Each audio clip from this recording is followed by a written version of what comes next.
আপনারা দেখছেন digital express official YouTube channel. আপনারা প্রত্যেকেই জানেন পশ্চিমবঙ্গ সরকারের সমস্ত দরিদ্র মানুষদের নিয়ে একটি খুবই গুরুত্বপূর্ণ প্রকল্প রয়েছে, যেটির নাম হচ্ছে বাংলার বাড়ি প্রকল্প। এই প্রকল্পের মাধ্যমে যে সমস্ত ব্যক্তির মাথার উপরে ছাদ নেই সেই সমস্ত ব্যক্তিকে এককালীন 1,20,000 টাকা দেওয়া হয় বাড়ি তৈরির জন্য, যেই প্রকল্পের নাম হচ্ছে বাংলার বাড়ি প্রকল্প। এই প্রকল্পের যে 1,20,000 টাকা দেওয়া হয় এটি দুটি ধাপে দেওয়া হয়। প্রথমে 60,000 টাকা দেওয়া হয়, সেই 60,000 টাকাকে সঠিক কাজে লাগালে গৃহ নির্মাণের ক্ষেত্রে পরবর্তীতে আরও 60,000 টাকা সরাসরি ব্যাঙ্ক অ্যাকাউন্টে দেওয়া হয়। তো এটাই হচ্ছে পশ্চিমবঙ্গ সরকারের সাধারণ মানুষদের জন্য খুবই গুরুত্বপূর্ণ জনপ্রিয় একটি প্রকল্প, বাংলার বাড়ি প্রকল্প। আপনারা জানেন ইতিমধ্যে বাংলার বাড়ি প্রকল্পের 16 লক্ষ এবং পরবর্তীতে 12 লক্ষ উপভোক্তাকে সরাসরি ব্যাঙ্ক অ্যাকাউন্টে টাকা দিয়ে দেওয়া হয়েছে। তারপরেও অনেক উপভোক্তার নাম বাংলার বাড়ি প্রকল্পের লিস্টে ছিল না।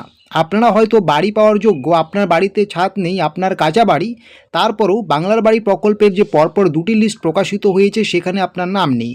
তারপরে আপনারা কি করেছেন, আর তারপরে আপনারা মুখ্যমন্ত্রীতে ফোন করে সরাসরি মুখ্যমন্ত্রী যে নাম্বার রয়েছে, সরাসরি মুখ্যমন্ত্রী হেল্পলাইন নাম্বারে আপনি ফোন করেছেন, ফোন করে আপনারা যাবতীয় তথ্য দিয়েছেন। তো আপনারা যারা সরাসরি মুখ্যমন্ত্রীতে ফোন করে বাংলার বাড়ি প্রকল্পের জন্য আবেদন করেছেন, আপনাদের বাংলার বাড়ি প্রকল্পের 1,20,000 টাকা কবে থেকে ব্যাঙ্ক অ্যাকাউন্টে ঢুকতে চলছে সেটা নিয়ে আজকের এই ছোট্ট ভিডিও। কেউ স্কিপ করবেন না, ভিডিওটা শেষ পর্যন্ত দেখবেন।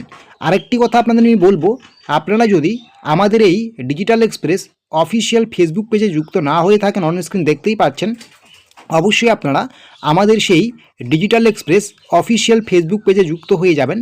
আপনারা যদি আমাদের ডিজিটাল এক্সপ্রেস অফিসিয়াল ফেসবুক পেজে যুক্ত হয়ে যান, তাহলে পরবর্তীতে আমরা যে গুরুত্বপূর্ণ তথ্য বা গুরুত্বপূর্ণ আপডেটসগুলো দেব, প্রত্যেকটা আপডেটস, প্রত্যেকটা তথ্য A to Z নির্ভুলভাবে সবার আগে পেয়ে যাবেন।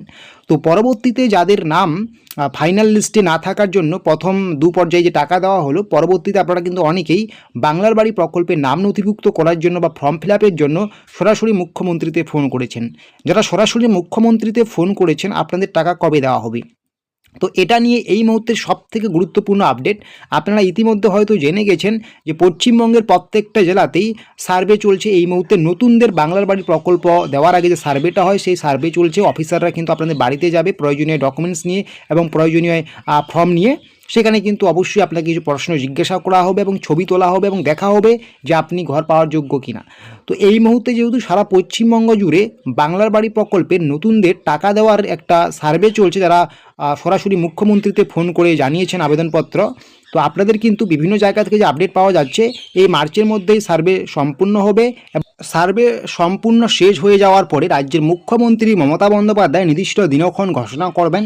সেই তারিখ বা সময় অনুযায়ী কিন্তু প্রত্যেকের ব্যাঙ্ক অ্যাকাউন্টে টাকা ঢোকা শুরু করবে। তো এখনও যেহেতু পুরোপুরি সার্ভে শেষ হয়নি, তাই কবে টাকা ঢুকবে এটা কিন্তু এই মুহূর্তে কেউ বলতে পারবে না।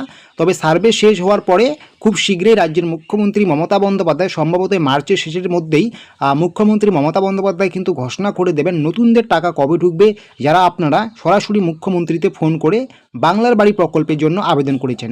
তো এইরকমই আরও ছোটো বড়ো তথ্য বা আপডেটসগুলো পাওয়ার জন্য অবশ্যই আপনারা আমাদের ডিজিটাল এক্সপ্রেস অফিসিয়াল ইউটিউব চ্যানেলটিকে সাবস্ক্রাইব করে নোটিফিকেশনটাকে অন করে রাখুন।